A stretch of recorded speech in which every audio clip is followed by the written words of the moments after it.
আউযু বিল্লাহি মিনাশ শাইতানির রাজিম বিসমিল্লাহির রহমানির রহিম।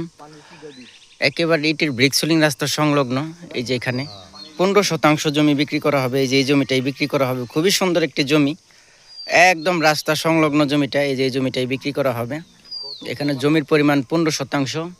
হ্যাঁ, সাথে এই যে টাওয়ার আছে এবং এই যে ইটসলিং রাস্তা, ইটের ব্রিকসলিং রাস্তা এবং আশেপাশের ভিউটা যদি দেখাই, এই যে দেখেন সামনে বাড়িঘর, চারিপাশে এই পাশেও বাড়িঘর, এই যে এদিকেও বাড়িঘর আছে।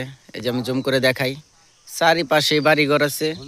একেবারে বাড়িঘরের সাথে ইটের ব্রিকসলিং রাস্তা সংলগ্ন এই যে এই জমিটাই বিক্রি করা হবে। হ্যাঁ, প্রতি শতাংশ জমির মূল্য আলোচনার মাধ্যমে বলা হবে, দামটা আলোচনার মাধ্যমে বলা হবে। এই জমিটাই বিক্রি করা হবে। ওকে, সবাই ভালো থাকবেন এবং দাম আলোচনার মাধ্যমে বলা হবে। লোকেশনটা হচ্ছে জেলা গাজীপুর, কালিয়াকৈর থানা, ফুলবাড়ি ইউনিয়ন। আসসালামু আলাইকুম।